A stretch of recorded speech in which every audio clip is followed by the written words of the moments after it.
mas eu consigo ver vocês. A ideia é assim, a gente faz uma partezinha teórica, vocês ficam à vontade para interromper, tá? Quando precisar. Se for interromper, interrompe pelo áudio, né? Para mais fácil. E depois a gente, no finalzinho de cada tópico, a gente faz uma paradazinha para tirar dúvida do chat. Se o pessoal quiser dar uma descansadinha também, a gente faz assim. Pode ser? Pode ser, Pro. Beleza. Então vamos lá. Na aula passada, a gente encerrou falando sobre poder rotatório específico. Então, eu deixei. O nosso próximo slide era esse exercício aqui, que era um checkpoint de aprendizado. Então, assim, vamos retomar esse exercício, só para a gente poder relembrar como é que funciona isso, tá certo? Eu não posso esquecer, deixa eu voltar só um pouquinho, porque eu preciso iniciar a gravação. Então, vem cá gravar a reunião. Acho que todo mundo tem que aceitar para a gente poder gravar a reunião, tá?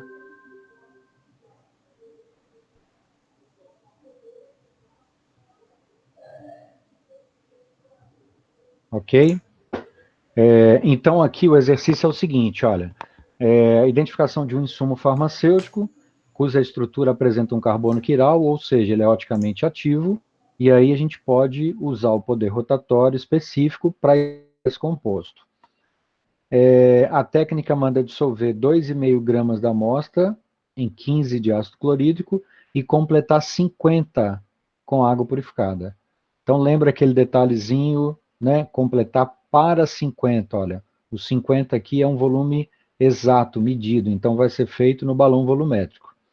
E aí o poder rotatório específico calculado em relação à substância seca está compreendido entre mais 51 e mais 53, ok? Então, em relação a esse ensaio, vamos avaliar as alternativas abaixo e assinalar a alternativa correta. Gente, aqui é o seguinte, uma questão desse tipo aqui, né, questão ENAD, ela, se for bem feita, a gente já elimina 2, 3 de cara, né? Vamos ver se é. E aí, a minha dica é a seguinte, olha, tem 2 itens aqui que falam da concentração, um a 5% e outro a 2,5%. Então, o primeiro detalhe é, vamos ver qual a concentração que está essa solução. Quando eu dissolvo 2,5 grama num total de 50 ml, eu tenho 2,5 em 50 em 100x. Então, essa concentração é 5%, certo? Então, se a solução está a 5%, a alternativa 1 é correta e a 3 é falsa, né? Vamos tentar colocar isso aqui. Ó, essa daqui é falsa, essa daqui é verdadeira. Aí é o seguinte, o insumo em questão, alternativa 2, o insumo em questão é classificado como levógero, pois é capaz de desviar o plano da luz polarizada para a esquerda, já que apresenta valores de poder rotatório específicos positivos. Aqui é o detalhe. Ela é levógera se ela gira para a esquerda, mas ela apresenta poder rotatório positivo. Então, se ela apresenta poder rotatório positivo, o que a gente pode concluir? A substância não é levógera, né? Ela é destrógera. Então, essa daqui também está falsa. Já dá para a gente ter uma resposta, será? Vamos ver. A 1 é correta, 2 e 3 são incorretas. Então, ó, 2 e 3, 3, 3. Ó, eu já elimino 3 de cara, né?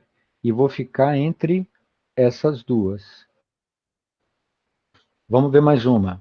O insumo em questão é classificado como destrógero, pois é capaz de desviar o plano da luz polarizada para a direita, já que apresenta valores de poder rotatório positivo.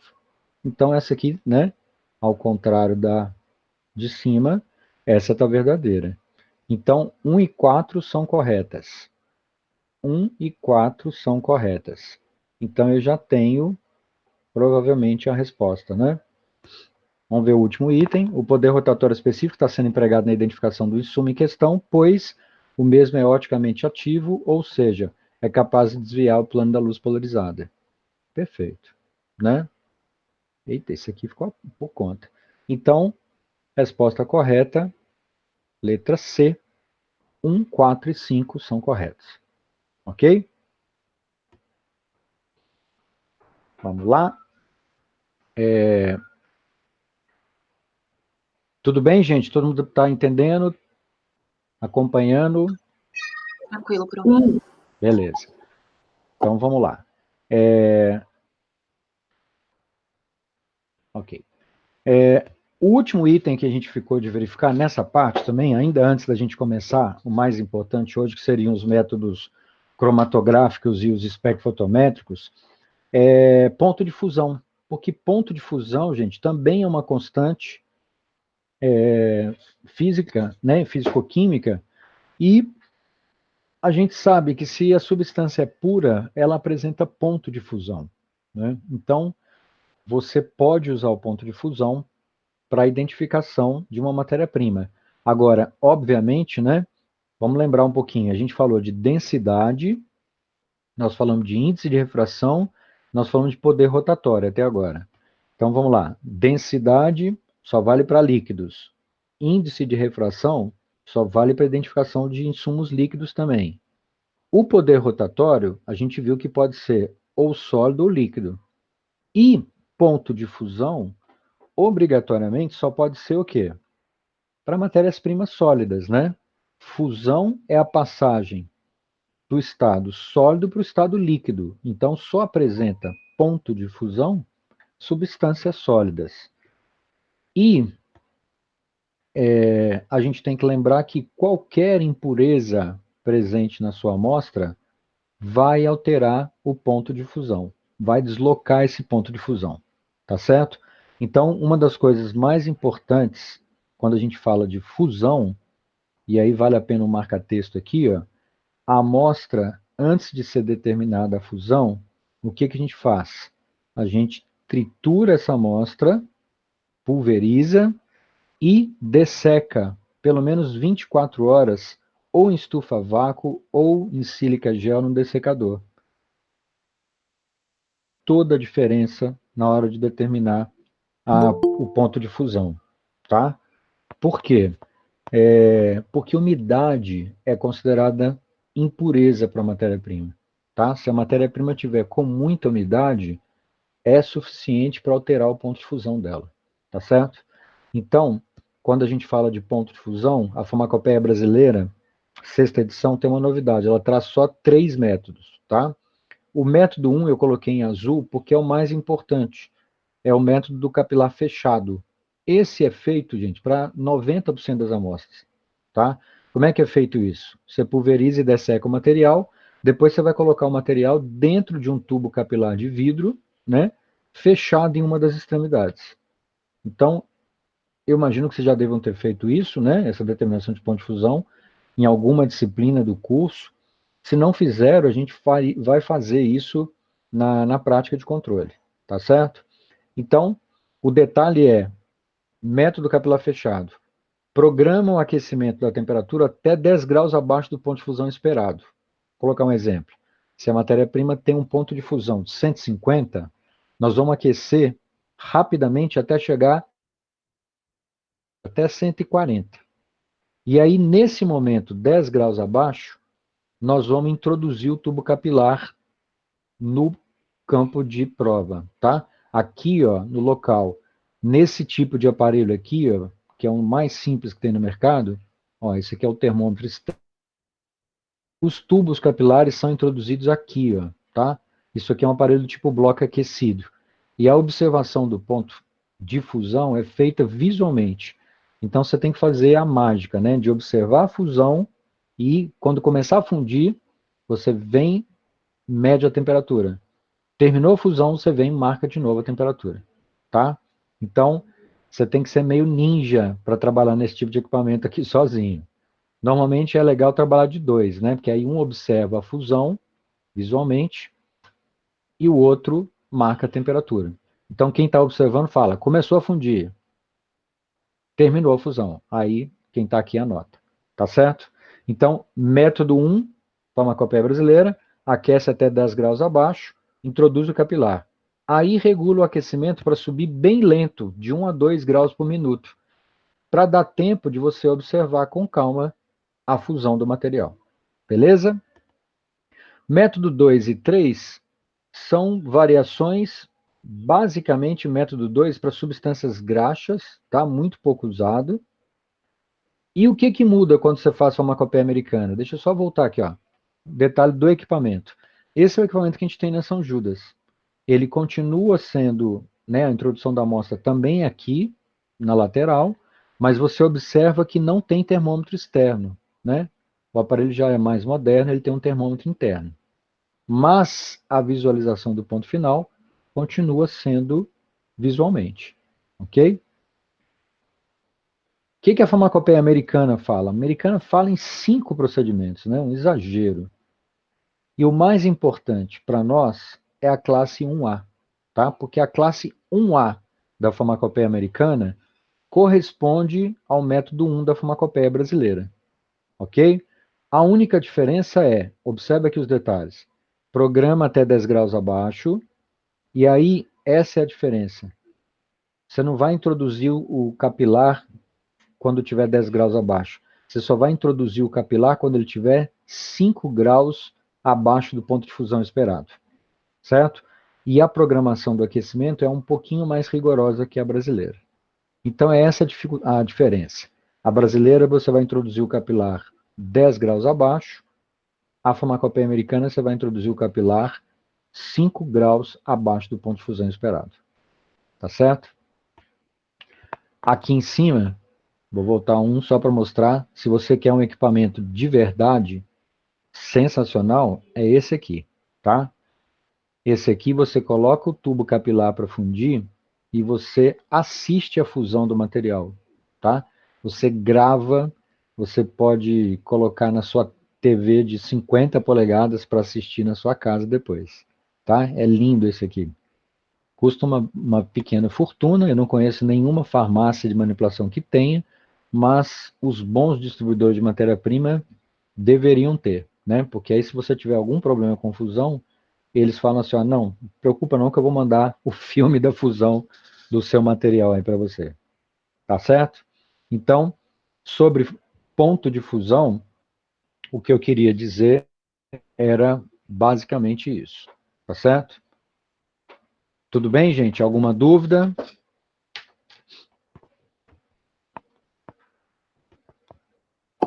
Não. Tranquilo? Então tá bom. Opa, nós já estamos com 28 pessoas. Ótimo, porque a turma, se não me engano, tem 30. Então o time está quase completo aqui. Beleza, sensacional.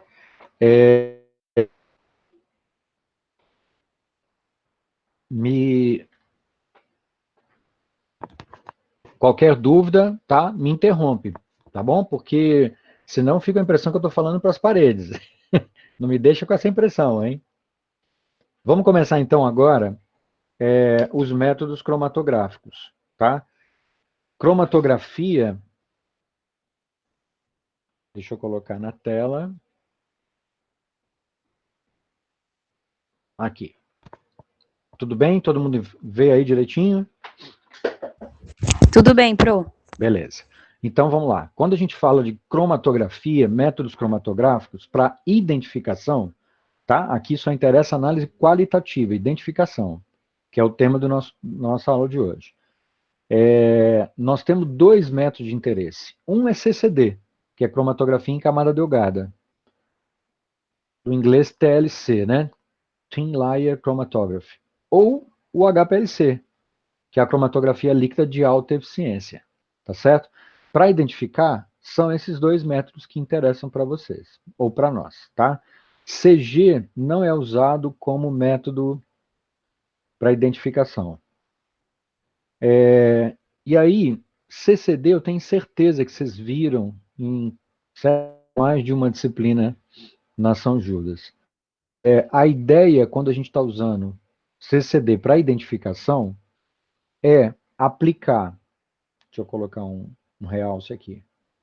A gente aplica padrão e amostra. Deixa eu colocar aqui uma canetinha aqui, que aí fica mais fácil. Ó, por exemplo, aqui eu aplico padrão. Meu Deus, difícil demais escrever com esse mouse. Letra de pré-primário, tá? Mas vamos lá. Eu aplico padrão e amostra em paralelo, né? E aí eu faço a eluição, eu deixo a fase estacionária, que é a placa, a fase móvel percorrer, né? O solvente percorrer, e eu marco a linha de chegada. É marcado mesmo, né? A gente define até onde a gente quer que essa cromatografia vá, até onde ela percorra. Quando chegou na linha de chegada, a gente tira a cromatoplaca da cuba, né? Deixa ela secar, normalmente a gente deixa secar o ar e faz a revelação das manchas, né? Então, por exemplo, se isso aqui é o meu padrão, e ele apresentou essa mancha aqui, e a amostra aplicada nas mesmas condições apresentou uma mancha na mesma posição, ou seja, na mesma altura, com o mesmo aspecto, eu posso afirmar categoricamente que padrão é igual a amostra, tá? Então, gente, é muito simples trabalhar com CCD quando eu quero identificar um composto. A ideia básica é o seguinte: quando eu trabalho com CCD, o mais importante para mim é o que a gente chama de fator de retenção. O que é o fator de retenção, né? Do inglês aqui, ó. Retention Factor, RF. O RF é uma distância entre a distância percorrida, é uma relação, desculpa, entre a distância percorrida pela mancha, tá? Como se eu pudesse fazer isso aqui, ó. Me disse, essa distância aqui, ó, essa distância foi a percorrida pela mancha em relação à distância percorrida pela fase móvel. Essa distância aqui, ó. Então, dm é essa distância aqui. E ds é a distância percorrida pela mancha. Tá certo? Então, se você calcula esse RF para o padrão e para a amostra, e esses valores são iguais ou muito próximos, você pode afirmar categoricamente que padrão é igual à amostra. Tá? Então é isso que a gente precisava lembrar do CCD. Alguém queria comentar? Pro, você pode repetir, por favor? Repito, sim. Deixa eu apagar um pouco aqui. Deixa eu tentar fazer esse desenho melhor. A ideia é a seguinte: se você, após a eluição, né, você secou a placa e revelou, apareceram as manchas aqui. Na mesma altura, com o mesmo aspecto visual, você pode afirmar que padrão é igual à amostra. Agora, categoricamente, o que você precisa fazer? Calcular o RF do padrão e o RF da amostra. E como é que você calcula esse RF? Você calcula como? Você mede mesmo, tá? Isso aqui é medido. Você pega uma régua, um paquímetro, vem aqui e mede essa distância. Altura percorrida pela mancha, é o DS, tá? E relaciona com essa distância aqui, ó. Ó, vou colocá-la aqui para ficar mais fácil de visualizar. Essa é a distância percorrida pela mancha, tá? Essa é a distância percorrida pela mancha. Essa é a distância percorrida pelo soluto, pelo o ativo, ou padrão amostra. Se você encontrar o mesmo valor de RF para o padrão e para a amostra, você pode afirmar categoricamente que essas duas são iguais. Ok? Pro, Diga. pro, Pode isso. falar. Existe uma faixa, uma porcentagem, até 1 ou 2% entre um e o outro para a gente considerar igual? Na verdade, se a farmacopeia comentar isso no próprio texto, você pode considerar, tá? Se você quiser, Tá. também você pode dar uma olhada no método geral, que fala de cromatografia em camada delgada, e ver se lá no método geral ele já te dá essa informação. Se é aceitável uma variação e uma porcentagem de variação aceitável. Tá Tá certo? bom. Beleza. Obrigada. Agora, deixa eu aproveitar, imagina, deixa eu aproveitar um detalhezinho aqui e comentar com vocês. Vamos colocar uma situação, eu vou apagar, eu vou inverter isso aqui, ó, só para vocês entenderem o que eu quero colocar aqui. Ó. Vou colocar caneta, vamos colocar que isso aqui é a amostra e esse é o padrão. Olha, o RF dos dois é igual, concorda? Mas olha o que acontece. Na amostra, a amostra apresenta uma mancha que não aparece no padrão. O que, que pode ter acontecido? O que, que vocês acham que pode ser uma situação dessa? Abrindo aí para vocês. Olha a situação. A amostra, quando eu revelei, apresentou duas manchas. O padrão apresentou só essa mancha principal. Pode ser interferente, alguma contaminação, professor? Provavelmente, né? Porque a cromatografia, gente, não tem método melhor para separação de compostos, né? A cromatografia, essencialmente, ela é uma metodologia de separação. E se você encontra duas manchas, sinal que você tem alguma coisa a mais na amostra que você não tem no padrão, tá? Isso pode ser uma impureza, isso pode ser um produto de degradação, alguma coisa porque se fosse normal, o que, que teria que ter acontecido?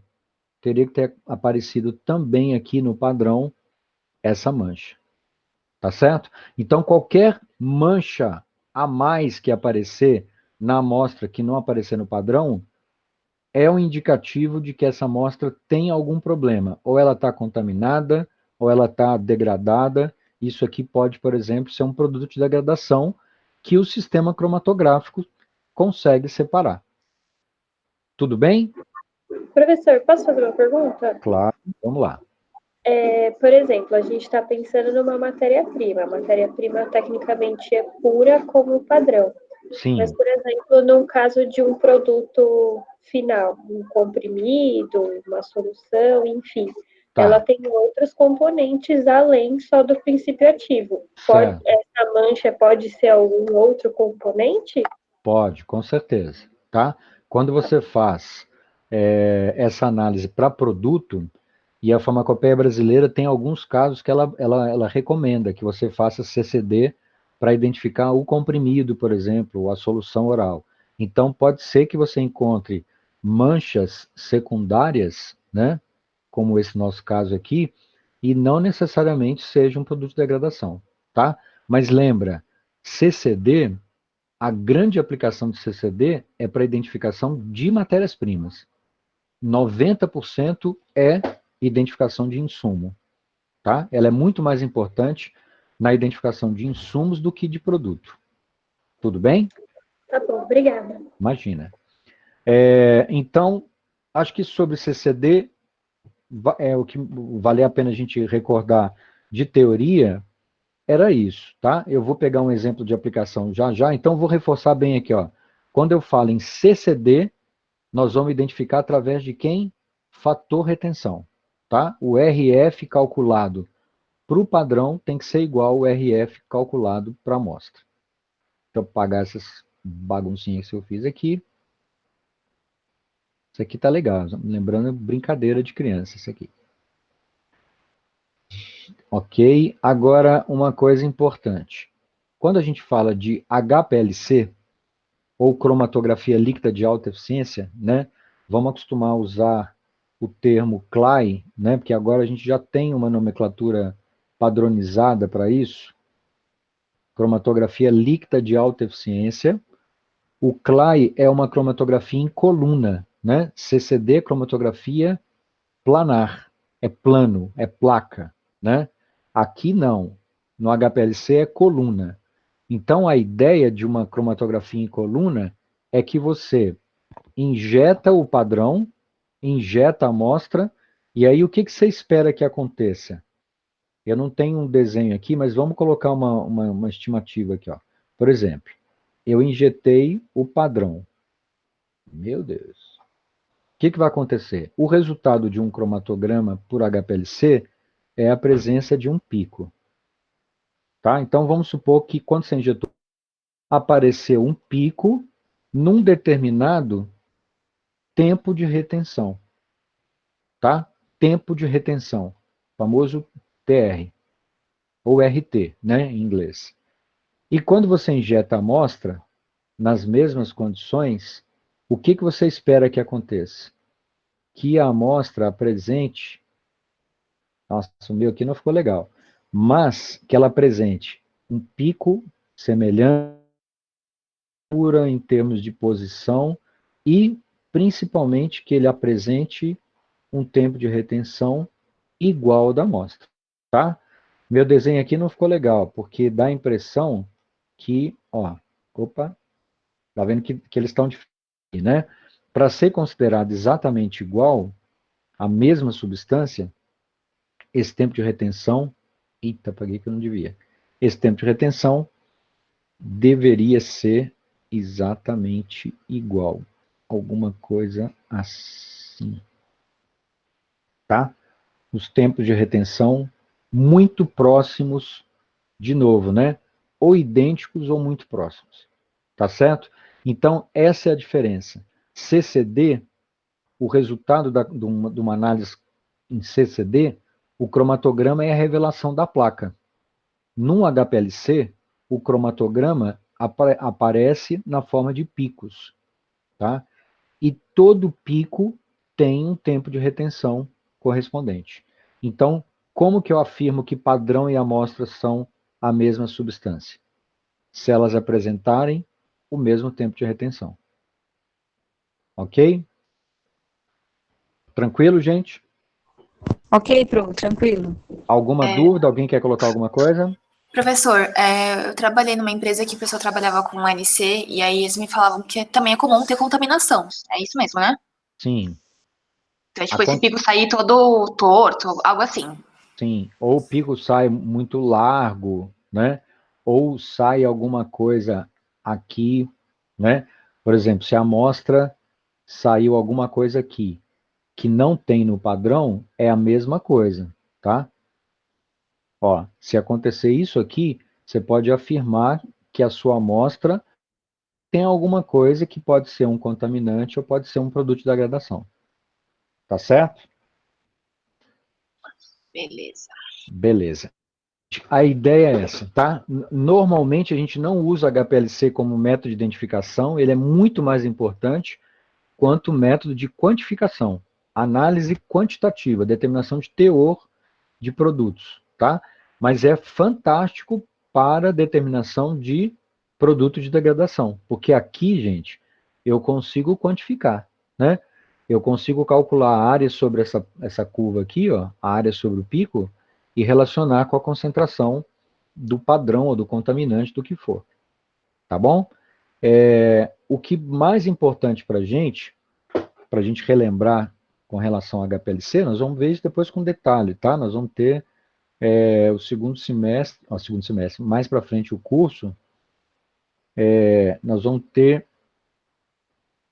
estudar com detalhe o HPLC enquanto método quantitativo, nós vamos fazer uma aula prática, está programada uma prática sobre HPLC, então quem tiver interesse vai ficar super feliz, porque realmente é uma metodologia que é muito procurada, né? As indústrias adoram alguém que tem experiência em HPLC, coisas do tipo, tá certo? Então, eu vou deixar aqui as duas coisas mais importantes. CCD eu identifico através do fator retenção. No HPLC, eu identifico através do tempo de retenção. Olhada aqui, ó. Fase reversa e fase normal. Isso é uma coisa muito importante. Vamos ver isso com detalhe depois. É só lembrar o seguinte: se você tem uma mistura de 3 compostos, 1, 2, 3, né? Benzeno, o naftaleno e o... Esqueci como é que é o de 3. Bom, não importa. A ideia é, se a lipofilia, a polaridade está crescendo para cá, em fase normal, como é que funciona isso? A fase reversa,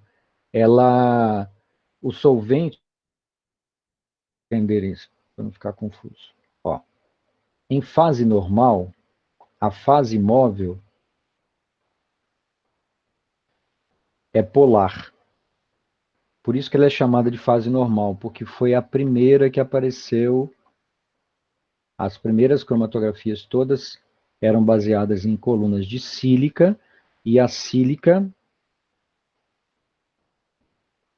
Opa, peraí. Deixa eu arrumar aqui só um pouquinho. Peraí. Aqui. A fase estacionária era polar, porque é sílica, tá? A fase estacionária é polar. E a fase móvel é apolar. É isso que está acontecendo no HPLC, né? Em qualquer método cromatográfico. Briga de polaridade o tempo todo. Se o composto, seu analito, tem mais afinidade pela fase polar, ele vai ficar mais tempo retido, né? Se o seu analito tem mais afinidade pela fase móvel, ele é mais apolar, ele vai sair mais rapidamente da coluna, tá? Então, ó, isso aqui é fase normal. Em fase reversa, o nome de estudo, isso é o contrário, tá? Fase normal eu tenho isso.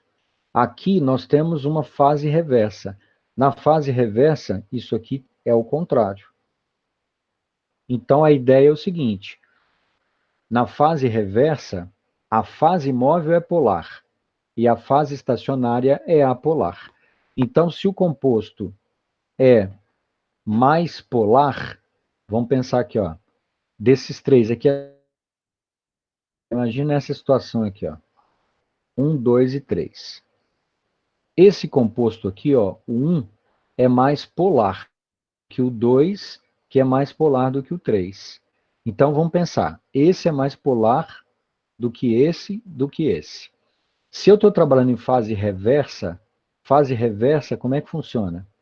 A fase estacionária é apolar, tá? Ó, em fase reversa, é a fase estacionária que é apolar. Então, quem vai ter mais afinidade pela fase estacionária? Vai ser o composto mais apolar. Então, a ideia é, esse cara aqui, como ele tem maior afinidade pela fase estacionária, ele vai ficar mais tempo retido na coluna. Por isso que na hora do cromatograma aqui, o que está acontecendo? Ele está saindo por último, tá? Porque ele é o que tem mais afinidade pela fase estacionária. Então, ele é o último a sair. O composto mais polar, ele tem mais afinidade por quem? Pela fase móvel. Porque a fase móvel aqui é polar. Então, ele vai sair rapidamente, ele vai ser o primeiro a sair da coluna. Tá certo? Então, o tempo todo, num HPLC, numa cromatografia em coluna, o que está acontecendo é isso. É briga de polaridade. Quem tem mais afinidade pela fase estacionária fica mais tempo na coluna. Então, demora mais tempo a sair. Então, o pico dele é o último. Quem tem mais afinidade pela fase móvel, sai mais rapidamente da coluna. Tá bom? Depois eu explico isso com calma, com mais detalhes. Opa! Tá bom.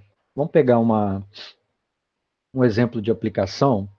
Esse exemplo da farmacopeia portuguesa, e é bem interessante para a gente ver como é importante uma análise em cromatografia em camada delgada. Olha os detalhes e olha como o texto farmacopeico ele é rico em detalhes, ele te dá todas as informações que você precisa para fazer a sua análise. Então ele fala assim, ó, é uma análise de identificação de hidroclorotiazida. A hidrocloro é um diurético tiazida. Essa daqui é a hidroclorotiazida, essa aqui da direita. E aí ele fala assim, ó, prepara uma solução problema, que é a sua amostra que você quer identificar, 50 miligramas dissolvido em acetona. Ó, esse R aqui é o grau reagente da farmacopeia portuguesa. Então, isso aqui é uma acetona PA, aqui para nós no Brasil. Completa 10 ml com o mesmo solvente. Então, um balãozinho de 10, dissolva 50 da amostra de hidrocloro que você quer identificar. Em acetona, está pronta a sua solução problema. A sua solução padrão, que ele identifica como A, você dissolve 50 miligramas de hidroclorotiazida, substância química de referência, tá? Os famosos padrões farmacopeicos que a gente falou naquela aula lá de códigos oficiais. Então, vocês vão ver que a farmacopeia usa isso direto, tá? Ele usa direto essas substâncias químicas de referência quando você quer fazer uma análise e você precisa de um padrão. Isso aqui é o seu padrão. Olha, preparado padrão e amostra da mesma forma. Tudo bem? Depois, além disso, o que ele manda fazer? Ele manda preparar uma solução padrão B. E olha o que ele faz nessa solução padrão. Ele manda você dissolver 25 miligramas de clorotiazida. Quem é a clorotiazida, gente? A clorotiazida é esse composto aqui, ó, tá? Do lado esquerdo da hidroclorotiazida. O que eu sei? Olha aqui, ó. Hidroclorotiazida. A única diferença da cloro para hidro é um hidrogênio a mais. Tá certo? O que ele faz na solução B? Ele manda você dissolver 25 miligramas de clorotiazida. Desculpa, não é estrutura direita, né? Estrutura à esquerda, tá? Tem um erro aqui, hein? Agora que eu vi. Ó. Estrutura à esquerda. A cloro é a da esquerda. E ele dissolve essa clorotiazida na solução padrão A. Então, olha que interessante. O que você tem nessa solução padrão B? Você tem 25 miligramas de clorotiazida e 50 de hidroclorotiazida. Você tem os dois nessa solução padrão B. Ok? Aí ele fala, fase estacionária. Ele te dá a informação. Ó, é uma placa de gel de sílica, então é uma fase estacionária polar, contendo indicador de fluorescência. 254 nanônimos. Essa placa é muito usada, esse indicador de fluorescência é ótimo para revelar, porque depois você revela na luz ultravioleta, porque ele vai dar uma fluorescência em 254 nanômetros. A fase móvel, ó, ele te dá a informação, a fase móvel tem acetato de etila, é só, né? Normalmente tem mais de um solvente, aqui no caso só tem um. Você vai aplicar 2 microlitros, vai desenvolver por 10 centímetros, secar em corrente de ar e revelar em lâmpada UV 254. Então, olha, todos os detalhes da técnica estão descritos aí, ok? E o mais interessante, olha o resultado que ele espera que você encontre. A mancha principal do cromatograma obtido com a solução problema, ela tem que ser semelhante quanto à posição, dimensões, à mancha principal do cromatograma obtido com a solução padrão A. Por quê, gente? Olha só. Vamos tentar desenhar isso aqui, ó. Meu Deus, perdoa. Ó. Aqui eu apliquei.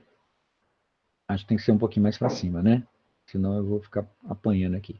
Só um pouquinho. Ó. Vou tentar fazer ela aqui ao lado. Meu Deus. Ó. Aqui eu apliquei a amostra. Aqui eu apliquei padrão A. Aqui eu apliquei padrão B. O que vocês acham? A espera é que a mancha principal do cromatograma obtido com a solução amostra, vamos supor que a mancha tenha aparecido aqui, ela tem que ser semelhante quanto à posição e dimensões à mancha obtida com a solução padrão A. Então, a solução padrão A tem que apresentar uma mancha aqui também. Se isso acontecer, eu posso afirmar que padrão e amostra são a mesma substância. Ok?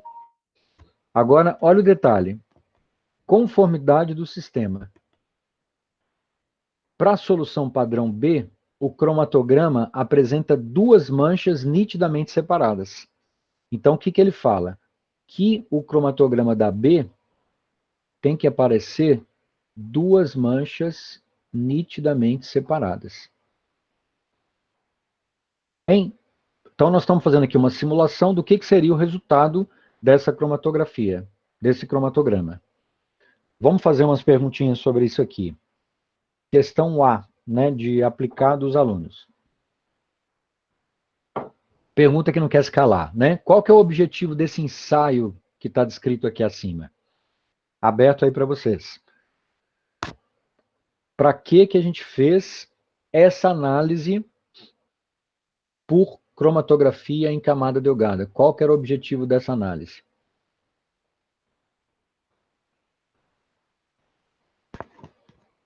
Aberto ao público.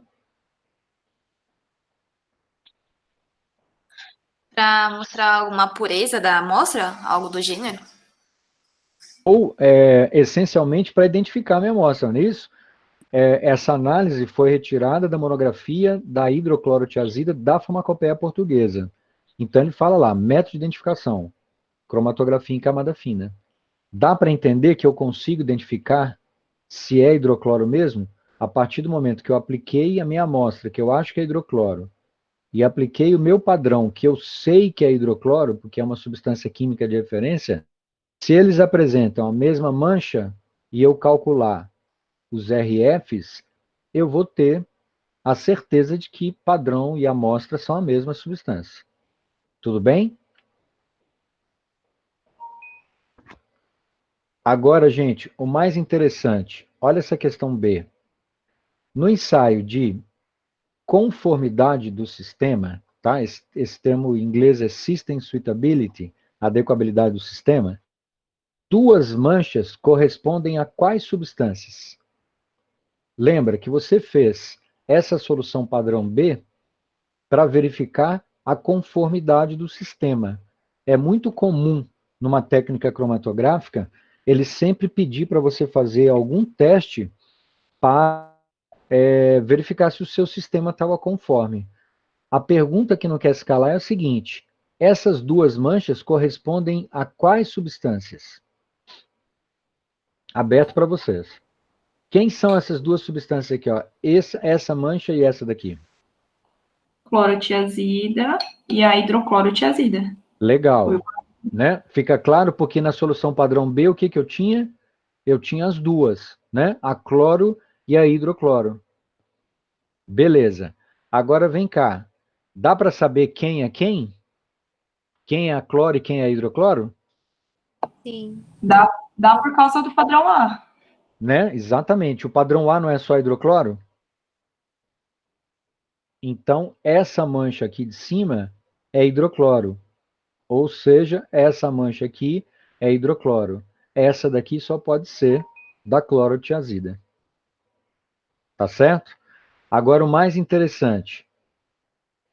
Qual o objetivo de se realizar essa verificação do ensaio em questão? Por que a farmacopeia manda ou pede para você fazer esse ensaio de adequabilidade do sistema? Dá para sair? Vamos pensar. Por que eles fizeram isso? Por que ele faz esse padrão B que tem cloro, tiazida e hidroclorotiazida.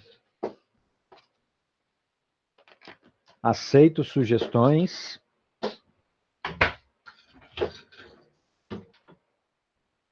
Vamos lá. A verificação de polaridade, por exemplo, foi feita que a placa de gel de sílica, ela é uma fase polar e ela seria a fase estacionária. E a fase imóvel, consequentemente, ela é apolar. Isso, que é Então, acetato mostra de etilo. Tá. isso então, conforme vai correndo, conforme mais polar a substância é, mais ela vai correr e as substâncias polares vão ficando para trás. Eu acho que é mais assim. Ó, a ideia é assim, ó, numa cromatografia, onde a fase estacionária é polar, quem sobe mais? É o composto que é mais polar ou é o composto que é mais apolar? Eu acho que é apolar. Isso, tá? Porque se o composto é bem polar, ele tem muita afinidade pela sílica, então ele não vai subir tanto. Essa é a ideia, tá? Quando essa mancha aqui sobe mais, é sinal que ela tem mais afinidade pela fase móvel. Lembra, a fase móvel veio até aqui em cima, né? Ó, a fase móvel normalmente vem até aqui em cima. Então, quanto mais próximo a mancha ficou da fase móvel, é sinal que ela tem mais afinidade pela fase móvel. Quem ficou para trás tem mais afinidade pela fase estacionária. Ok? Agora, gente, o mais importante, sinceramente, eu posso afirmar, olha essa pergunta, que a minha amostra não tem clorotiazida? Sim ou não?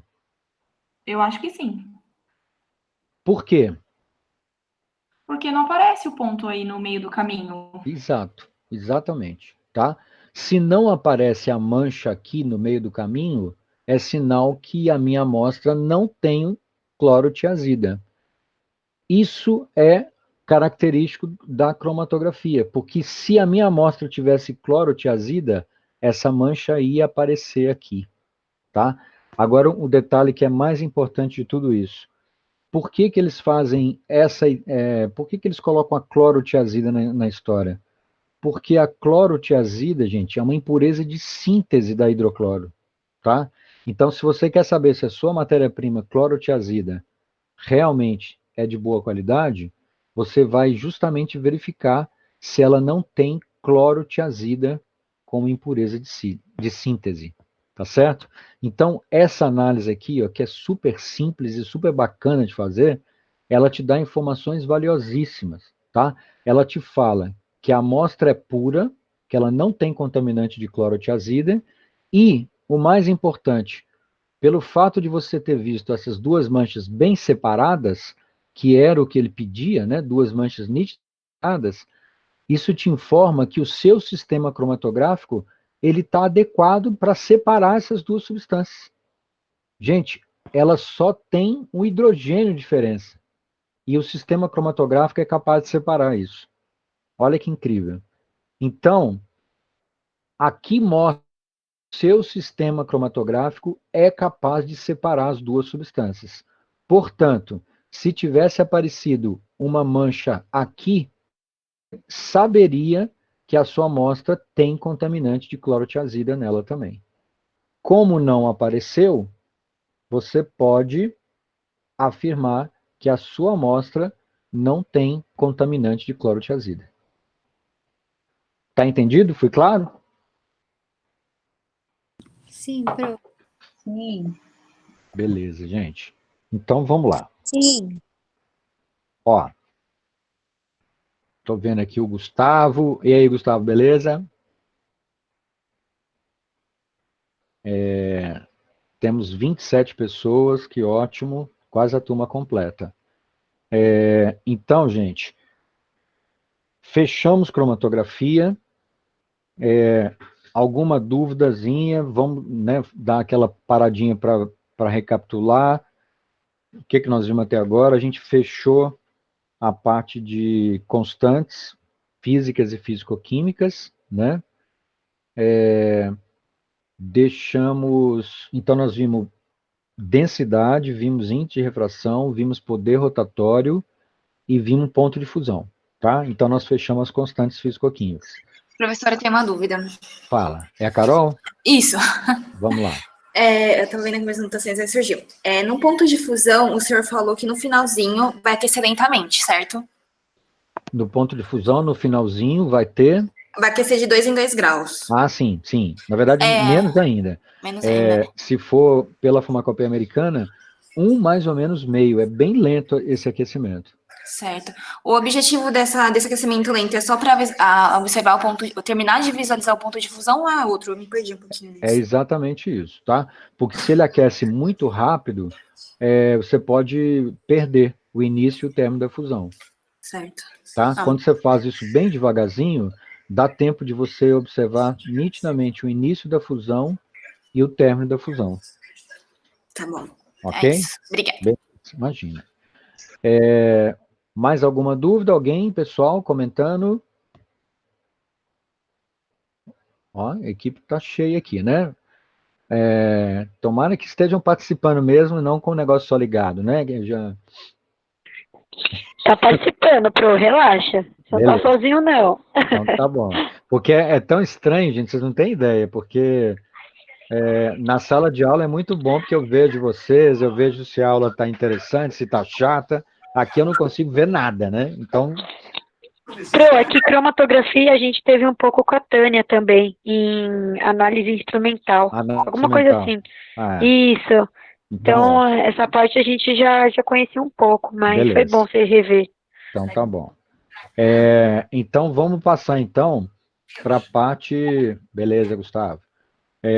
Vamos passar então mais importante, que são os métodos espectrofotométricos, tá? Gente, espectrofotometria, nada é mais importante do que isso, tá? Não tem nenhum método, de tudo que a gente falou até agora, nada bate os métodos espectrofotométricos, tá? Quando a gente fala de espectrofotometria, nós estamos falando praticamente dos métodos 1 e 2 para a identificação de qualquer composto. Então, vamos voltar para a apresentação. Vamos voltar para a minha tela aqui. Legal. Tudo bem? Todo mundo está na tela aí, enxergando? Sim. Beleza. Sim. Ok. O que vocês estão vendo aí na tela? Vocês estão vendo o espectro eletromagnético, certo? Certo. Me falem o seguinte, então. Vocês reviram isso aqui com a Tânia Kiko com detalhe?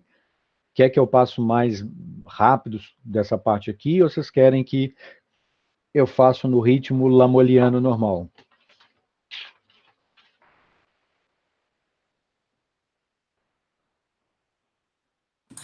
Pode continuar assim, tá tranquilo, Sim. pelo menos aqui. Então, acho melhor tá bom. também. Beleza. Aqui eu vou colocar algumas coisas, gente. Pode ser que num determinado momento vocês vão achar, nossa, tá muito cabeludo esse negócio. Então, assim, mas são coisas importantes que eu vou colocar para a gente poder entender por que os métodos espectrofotométricos são tão importantes e por que os métodos número 1 e 2 de praticamente todas as matérias-primas, tá? Primeiro a gente tem que entender como é que funciona esse espectro eletromagnético. E, mais importante, quais são as regiões que realmente importam para a gente. Na verdade, eu vou pegar o espectro, olha, daqui até aqui. Porque essa é a região do espectro que interessa para a gente. Vou colocar aqui, vou tentar delimitar isso aqui, de 200 a 400. Isso aqui é a região do ultravioleta. Tá? De 200 a 400. De 400 a quase 800, eu tenho a região do visível. E acima de 800, eu tenho a região do infravermelho. Ok? Então, isso aqui é uma das coisas importantes da noite, porque eu preciso entender, quando eu falo de espectro ultravioleta, quando eu falo de espectro visível, espectro infravermelho, são 3 coisas distintas, tá? Tem aparelho que mede UV visível, tem aparelho que mede infravermelho. A maioria dos aparelhos é separado, tá? Existem raros aparelhos que medem UV visível e infravermelho, tá? A maior parte das vezes eu tenho um aparelho que só faz infravermelho e eu tenho um aparelho que faz UV visível. Então isso é importante. A ideia aqui também é extremamente importante. O que são esses números aqui? Isso aqui, gente, é comprimento de onda, tá? É lambda. Ah, não dá para colocar aqui. Isso aqui é nanômetro, tá? Pode acreditar. N de navio, M de marco. Nanômetros. Então, isso aqui é importante. De 200 a 400 nanômetros, região do ultravioleta. Lembra que essa região tem subdivisões. Essas subdivisões só é importante na área de cosmético, né? Falando de filtros solares. Para nós, enquanto método analítico, não tem diferença, tá? É a região do ultravioleta como um todo. A região do visível, a grande importância dela é que é a região que o olho humano enxerga, né? Nós só conseguimos enxergar fenômenos que acontecem aqui, ó, nessa região do espectro, a região do visível. A gente só enxerga fenômenos nesse comprimento de onda, tá? A gente não enxerga nada aqui no ultravioleta e nem no infravermelho. E uma outra coisa importante, o comprimento de onda está crescendo para lá, para a direita. E a energia, como é que a energia está crescendo? A energia cresce no sentido contrário. Eita, peraí. Oh, possível fazer isso. Isso aqui é energia. Por que eu estou colocando isso? Porque uma das coisas mais importantes para a gente entender é que a região do infravermelho é uma região de baixa energia, enquanto a região do ultravioleta é uma região de alta energia. Tá certo? Energia é inversamente proporcional ao comprimento de onda, tá? Energia, vou escrever assim, energia é inversamente proporcional ao comprimento de onda, tá? Então a gente já sabe que essa região ultravioleta é a região mais energética, os fenômenos que acontecem aqui são mais energéticos, requerem maior energia, e os fenômenos que ocorrem na região do infravermelho são fenômenos de menor energia. E aí, gente, vem aqui, foram as modificações que eu fiz para tentar falar um pouquinho mais sobre esses detalhes de infravermelho e ultravioleta que eu falaria na lousa com vocês. Isso aqui, ó, é uma figura, é um espectro infravermelho da hidroclorotiazida, tá? Vocês vão ver que durante o curso a gente adora colocar hidrocloro, porque hidrocloro foi meu tema do mestrado. Então, eu tenho muito exemplo, muita coisa de hidroclorotiazida. E olha só que louco esse espectro, né? Ele tem esse monte de pico aqui, ó, nessa região aqui que a gente fala que é a impressão de...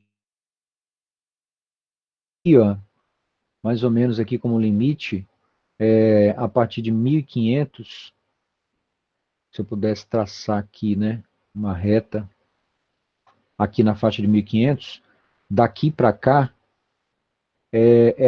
são os picos relacionados aos grupos funcionais da molécula, tá? Então aqui, ó, é grupo funcional.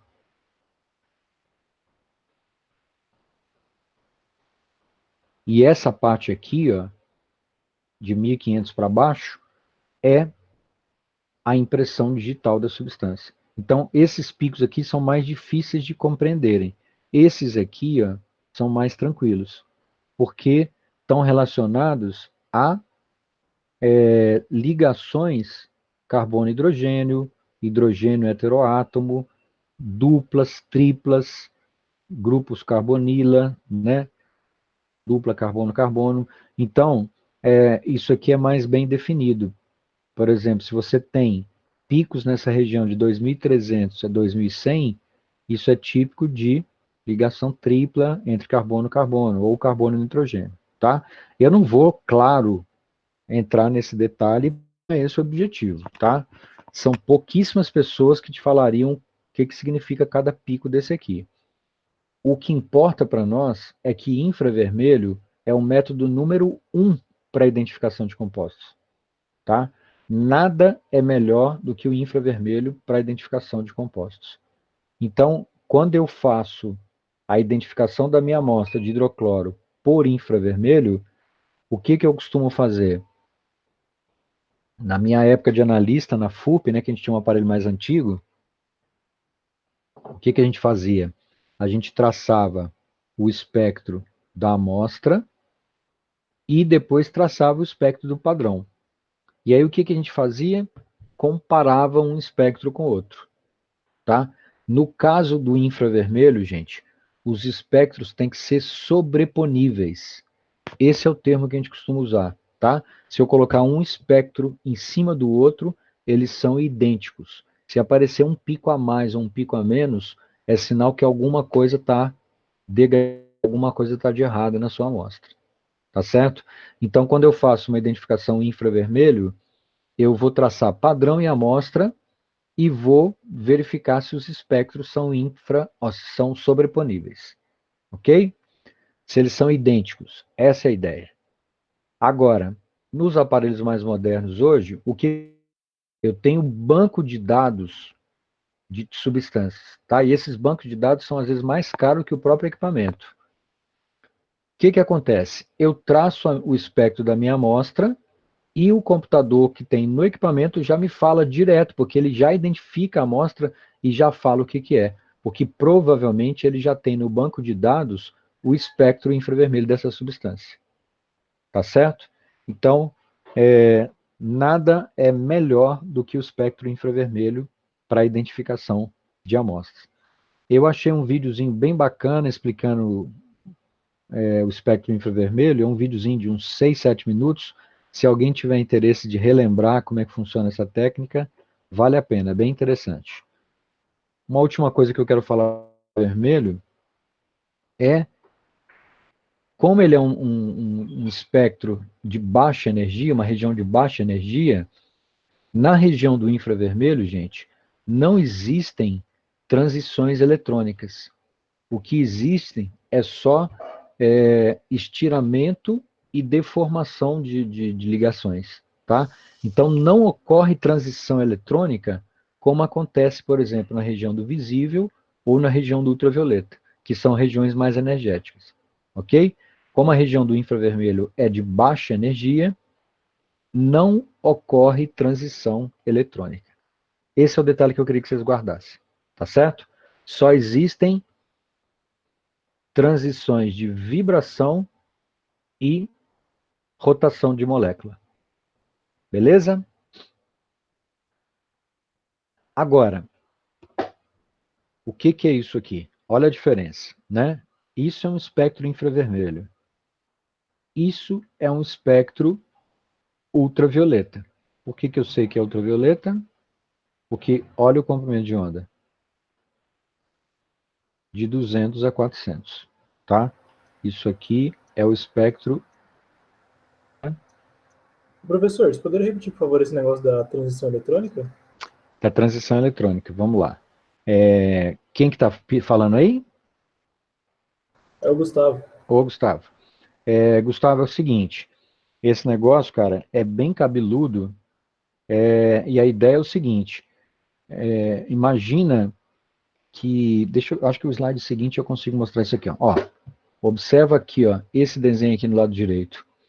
Quando você tem, por exemplo, ligações carbono-carbono simples, você só tem elétrons tipo sigma.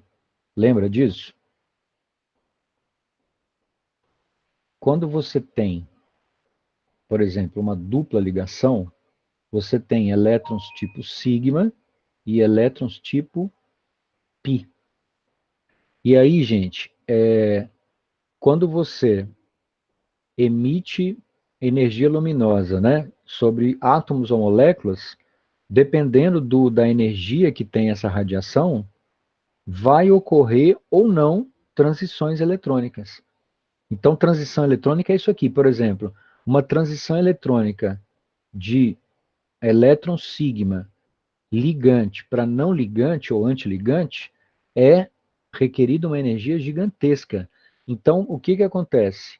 Compostos que têm ligação simples, carbono-carbono, isso aqui, gente, só acontece numa região do espectro que a gente chama de UV remoto, tá? Que é uma região que não tem interesse nenhum farmacêutico. A gente nem usa essa região para identificação. Agora, quando eu falo de transições do tipo pi ligante para pi antiligante, que é característico de uma dupla ligação, essa transição aqui, ó, ela tem uma energia menor. E essa energia, essa transição aqui, ocorre na região do ultravioleta. Tá? Então, vamos só voltar aqui, ó. Lembra? A região ultravioleta é uma região de alta energia. Aqui ocorrem transições eletrônicas. Na região vermelho, como ela é uma região de baixa energia, não tem energia suficiente para que ocorram essas transições eletrônicas aqui. Deu para entender, Gustavo? Deu sim, professor, valeu. Esse tema é muito cabeludo, tá, cara? Eu não quis detalhar muito, não, porque essa história aqui de elétrons ligante e antiligante, isso aqui é uma teoria que chama teoria dos orbitais moleculares. Eu não sei nem se vocês viram isso, cara, porque... A gente viu sim na aula. Vocês chegaram a ver? Ah, que sim, ótimo. Só não lembro, a gente viu. Não, então tá ótimo. Se vocês viram, fantástico, tá?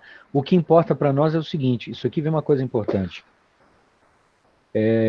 Quando você tem, no mínimo, uma dupla ligação, vou apagar aqui para não ficar muito confuso.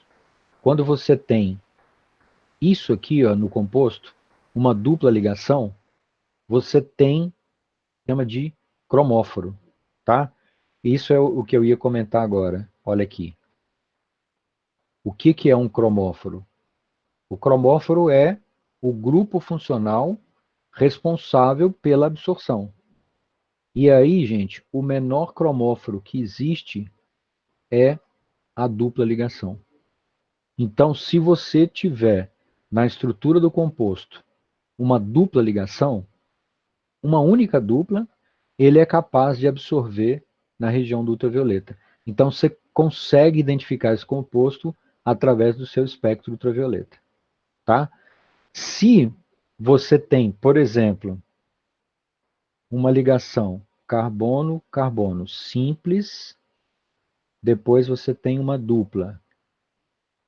Simples, depois você tem uma dupla. Ó, isso também é um cromóforo, mas é um cromóforo mais intenso.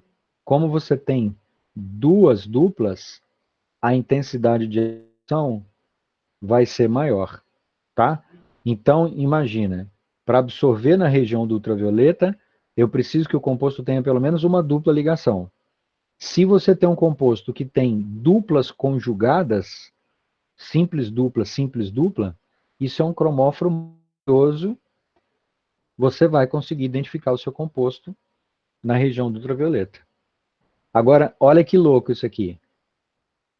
O que é isso aqui? Isso aqui é um anel benzênico, não é isso? O que você tem num anel benzênico? Você tem dupla simples conjugada. Cíclica, tá? Então isso aqui é um cromóforo maravilhoso. Qualquer composto que tiver um anel benzênico vai absorver maravilhosamente na região do ultravioleta. Aí você entende a importância do negócio, né? Vamos colocar aí que 70%, 80% dos compostos, os ingredientes farmacêuticos ativos, são compostos aromáticos, são compostos que têm anéis benzênicos, que têm dupla ligação. Então você consegue identificar esses compostos através do seu espectro ultravioleta. Tudo bem?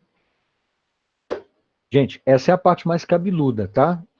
Ainda tem uma mais cabeludinha um pouco que vem na sequência aqui, mas essa aqui é a teoria que a gente precisava relembrar, né? Por que você consegue identificar um composto através do seu espectro ultravioleta? Porque ele tem um cromóforo, tá? Se o seu composto não tiver um cromóforo, ele não absorve na região do ultravioleta. E aí a gente aproveita e já explica o que é o auxócromo. O que é o auxócromo? O auxócromo é o grupo que vai aumentar a intensidade de absorção do cromóforo. Tá certo? Então, por exemplo, como a hidroxila tem pares de elétrons aqui, ó, livres, o que acontece com esse par de elétrons? Lembra da química orgânica? Ele faz ressonância com o anel. Então, você aumenta a intensidade de absorção do cromóforo. Tá certo? Então, guarda aí. Cromóforo é o grupo responsável pela absorção. O menor cromóforo que existe é a dupla ligação. O auxócromo é o grupo que aumenta a intensidade de absorção do cromóforo. Então, uma coisa é o nitrobenzeno. Ele absorve na região do espectro, UV. Se você tem o para-hidroxinitrobenzeno, ele vai ter uma intensidade de absorção maior. Porque você tem um grupamento auxócromo, um doador de elétrons para o auxócromo, para o cromóforo. Tá ok? Ficou confuso? Deu para entender, gente? Sossegado?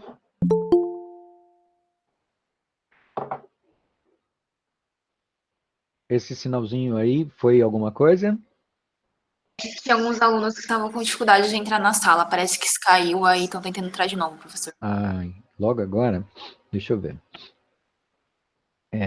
Bom, eu tô com 25 pessoas aqui. Pro, eu acho que a galera que não tem ainda o acesso pela São Judas, eles estão tentando entrar pelo pessoal. Aí vai pedir acesso mesmo.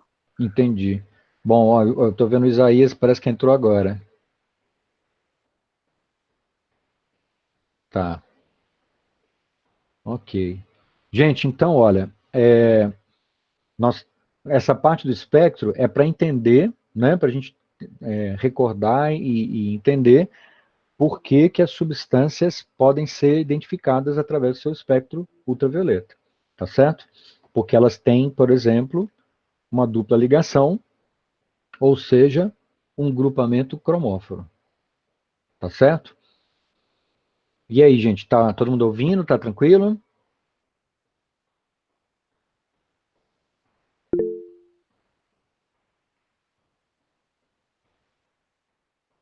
Sim, sim. Ok. Sim. Beleza, Gustavo, sim. Então, ok, a Carol tá acenando ali. Não, é o Gustavo, né? Ok. Léo tá aí, beleza. Carol, ok. Maiara, tranquilo. Beatriz, beleza. Fernando, tudo certo. Então tá ótimo, gente. Então agora nós vamos entrar na parte mais cabeludinha da história, porque nós vamos precisar entrar na parte dos cálculos, tá? Isaías, seja bem-vindo aí, cara. Vamos lá. Como é que funcionam os cálculos dessa história? Primeiro, vamos colocar algumas coisas aqui importantes também. Deixa eu apagar um pouco de coisa aqui, para não ficar muito poluído o nosso visual aqui. Sai aqui ressonância. Vamos tirar um pouco de coisa aqui. Deixa os eletrinhos ali. Pi ligante, pi antiligante. Ó, vou tirar essa dupla conjugada aqui.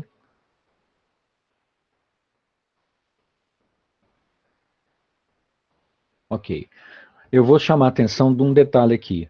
Nós temos um espectro ultravioleta, e aí como é que é o espectro ultravioleta de uma substância? O espectro é uma relação entre absorvância e comprimento de onda, tá? Então, o espectro UV visível tem essa característica, absorvância, comprimento de onda. O espectro infravermelho, ele fala em transmitância e número de onda, tá? Transmitância, número de onda. Diferente daqui, que é absorvância e comprimento de onda. Vamos lá. O que eu queria falar além disso aqui? Vocês conhecem isso certamente, a Tânia já falou. Vocês estão vendo aqui que esse espectro UV da hidroclorotiazida está apresentando o que aqui? Como é que a gente chama isso aqui? Isso aqui é um... Ai, sempre entorta no final. Isso é um máximo de absorção, tá? Comprimento de onda máximo. E eu tenho 2 no caso da hidroclorotiazida, tá? Um em 273 e um em 321. Então, gente, através desses máximos de absorção e dos mínimos de absorção que eu consigo identificar essa substância, tá certo? No caso da hidrocloro aqui, o que acontece? Eu tenho 2 máximos de absorção, que são os 2 picos, e como eu tenho 2 picos, eu tenho o que também? Eu tenho 2 vales, né? Esses aqui são chamados mínimos de absorção. Então, é comprimento de onda mínimo. Muito ruim de escrever. Ok? Então, eu tenho 2 máximos e 2 mínimos de absorção. E o espectro nada mais é do que você ler as absorvâncias em todos os comprimentos de onda, desde o 200 até o 400. É por isso que você obtém um espectro com esse aspecto. Picos e vales, tá? Normalmente, essa varrer do 400 e terminar do 200. Quando a gente fala varrer, né? A varredura é o quê? É fazer a leitura das absorvâncias em todos os comprimentos de onda, desde o 400 até o 200, tá? Isso é fazer a varredura. Quando eu traço um espectro de uma substância, eu estou fazendo a varredura dos comprimentos da absorvância nele em todos os comprimentos de onda que você selecionou. De 200 a 400, se eu quero fazer o V. Se eu fizer de 400 a 800, eu estou fazendo a região do visível. Ok? Então, beleza. Agora, o que eu preciso explicar, que é uma das coisas mais complexas da noite, vou apagar aqui para despoluir meu espectro.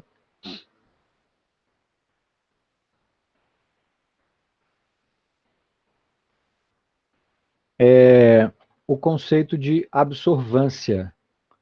Alguém pode estar achando estranho eu falar absorvância e não absorbância. Alguém achando estranho? Vamos lembrar um negocinho aqui, ó. Imagina essa situação aqui, ó. Você tem um espectro, aqui é a cubeta do espectro. Você tem uma energia luminosa que está incidindo sobre a cubeta. E aqui você tem uma energia que está sendo transmitida. Então, gente, vamos só lembrar. Aqui dentro você tem a sua solução, tá? Que você está querendo medir. Quando você incide uma energia luminosa, né? Nessa região de 200 a 400 nanômetros, você está na região do ultravioleta. O que vai acontecer? Se o seu composto que você está identificando tem um grupamento cromóforo, o que vai acontecer? Ele vai absorver a energia que você está fornecendo ali, né? E aí, essa quantidade de energia absorvida, a gente chama de absorvância. Deixa eu tentar escrever isso aqui. Absorvância. É isso que eu quero deixar claro aqui, ó. Por que não absorbância? Olha, eu sou técnico em química também. E eu sempre falei absorbância até o momento que eu assisti uma especialista da farmacopeia brasileira, isso deve ter uns 15 anos, mais ou menos, ou mais um pouco. Ela, numa palestra, falando absorvância, o tempo todo. E toda hora que ela falava absorvância, a gente achava estranho, olhava um para a cara do outro, assim, do lado, e falava assim, nossa, absorvância, essa mulher tá louca, né? E aí ela deu uma explicação muito lógica e clara para o negócio. Se você for pegar a literatura de língua inglesa, o termo absorvância vem do inglês absorbance, né? Com B de bola mesmo, absorbance. tonto que traduziu o termo para absorbância e não absorvância? Porque, assim, é muito claro o que você está medindo. Você está medindo a quantidade de energia absorvida ou absorbida com B de bola. Então, essa explicação que ela me deu, ela me convenceu e convenceu a plateia.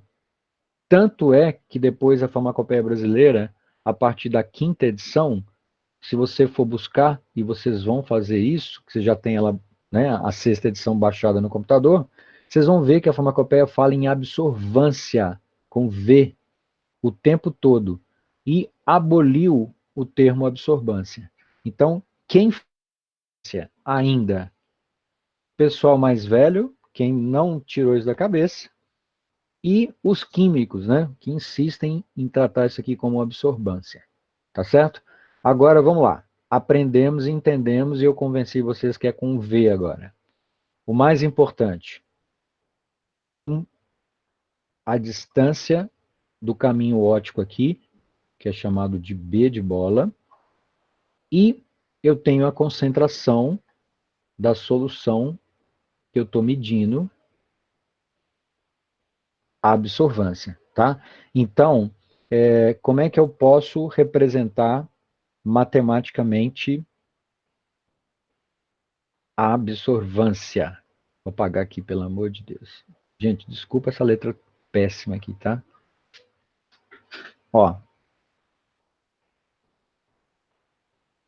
Absorvância, a quantidade de energia absorvida pelo seu composto que tem um cromóforo, ela é diretamente proporcional ao comprimento ao comprimento, à largura da cubeta e à concentração da sua solução. Então a ideia é o seguinte: se eu trabalho com uma solução mais concentrada, ele vai absorver mais energia, então a absorvância é maior. Se eu trabalho com soluções mais diluídas, a absorvância é menor, tá? Então, eu posso colocar assim, ó. A absorvância, ela é diretamente proporcional. Vou colocar assim, ela é diretamente proporcional à largura da cubeta e à concentração da solução que você está lendo, tá? E toda vez que você tem alguma função que é diretamente proporcional a outra, uma variável diretamente proporcional a outra, você pode representar isso através de uma constante. Tá? Então, aqui, ó, eu posso representar isso aqui como uma constante. E aí, gente, as constantes a gente está acostumado a chamar de K, né? De constante. No caso da absorvância, essa constante é representada pelo azão, tá? Então, azinho é absorvância. Azão é a constante que é chamada de absortividade. Absortividade. Meu Deus. Tividade. Ó, absortividade.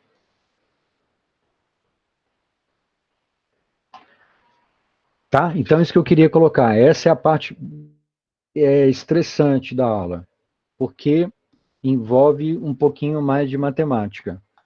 O que importa, como isso é uma constante, a gente viu que a gente pode usar as constantes para identificação de compostos. Nós usamos densidade, índice de refração, poder rotatório, ponto de fusão.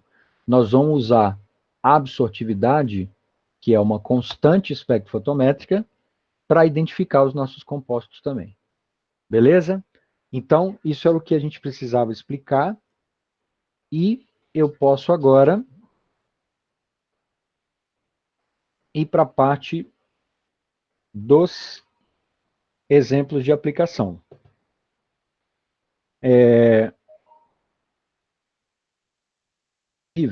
Eu tenho duas modalidades, tá? Muito comuns. Uma é identificar o composto com o emprego de uma substância química de referência. E a outra é identificar o meu composto sem a necessidade de ter uma substância química de referência. Tá? A ideia é essa. Se eu tenho um composto e eu traço o espectro UV dele, ó, aqui absorvância, aqui comprimento de onda, em nanômetros. Se eu traço o espectro da minha amostra e traço o espectro do padrão, e o padrão apresenta os mesmos máximos e mínimos de absorção, eu posso categoricamente afirmar que são a mesma substância. Tá? Então, quando eu estou fazendo isso, traçando o espectro da amostra e do padrão, lembra que quando eu falo padrão aqui, eu estou falando de uma substância química. Então, quando eu tenho uma SQR da minha substância, eu traço o padrão da amostra e o padrão, eu traço o espectro da amostra e traço o espectro do padrão. Tá certo? Essa é a primeira modalidade que a gente está falando aqui, ó, quando eu tenho uma substância química de referência. Não tenho essa substância química de referência, eu também consigo identificar essa amostra. Como? Através da absortividade. Gente, olha que louco. Deixa eu voltar aqui. Se eu isolar o Azão aqui, vou tentar fazer ele aqui, ó. Como é que fica essa fórmula? Azão é igual... Ó, o BC que está multiplicando passa para lá, dividindo, certo? Então, ó, Azão é igual Azinho sobre BC. Isso aqui é absortividade. Tá certo? É uma relação entre absorvância e concentração, porque B, normalmente, é 1 centímetro.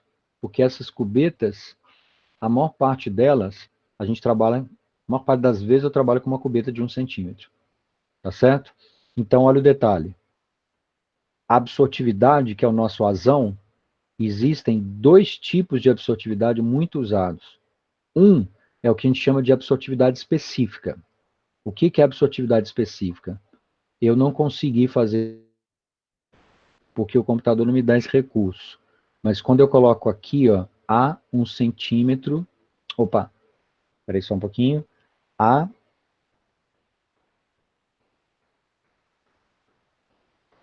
1%, 1 centímetro. Tá? É representado assim, o porcentagem em cima e o centímetro embaixo. A 1%, 1 centímetro é uma relação entre a absorvância e a concentração. O que muda? Se é a 1%, 1 centímetro, B é sempre 1 centímetro, eu não preciso me preocupar com ele, e a concentração é sempre dada em porcentagem. Tá? Então, se eu trabalho com A 1%, 1 centímetro, a minha concentração vai estar sempre em porcentagem. Se eu trabalho com absortividade molar, e aí ela é representada pelo epsilon, é a mesma coisa, uma relação entre a absorvância e o BC, só que a concentração aqui, no caso, ela é mol por litro, concentração molar. Tá certo? Então, ó, olha a diferença. Absortividade específica, a concentração é em porcentagem. Absortividade molar, a concentração é em mol por litro. Tá ok? Então, ó, quando eu tenho uma substância química de referência, eu traço o padrão e a amostra, e eles devem ser praticamente sobreponíveis. É a mesma ideia do infravermelho. Quando eu não tenho uma SQR, o que eu faço? Eu vou usar o dado da absortividade. Por quê? porque a absortividade é uma constante espectrofotométrica. Tá claro, gente, até agora?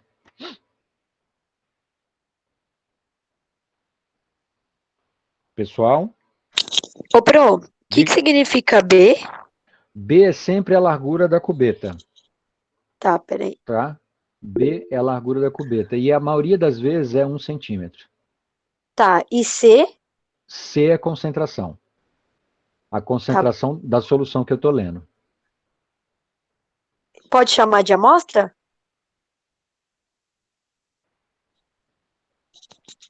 Pro? Okay. Sim? Pode chamar de amostra? Pode chamar sim. Tá, obrigada. Imagina. Ok? Então, olha, essa é a teoria pesada. Agora vem os exemplos de aplicação. A minha dúvida é, são 10 para as 9, 7 para as 9. Querem dar uma paradinha, uns minutinhos para a gente descansar? O que vocês acham?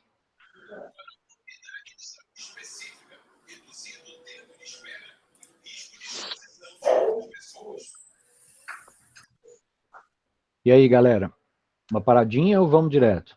Pro, a galera tá perguntando quanto tempo de espera. Ah, vamos fazer uns 15 minutinhos no máximo? Quantos? 15? Pode ser? Olha, Pro, a galera aqui tá falando pra ir direto. Direto? Vocês aguentam? É. Você acha que vai até que horas, mais ou menos? Vai demorar muito? Olha, a parte dos exercícios agora, eu imagino que mais uns minutos, mais ou menos isso. Para a gente fazer com bastante calma os primeiros exemplos, para vocês terem condição de fazer os outros. Então segue, Pro. Então Você acha melhor? Vai direto, então. Então, beleza. Me dá só um minutinho, então, que eu vou pegar uma água para mim aqui, tá? Só um minuto. Tá bom.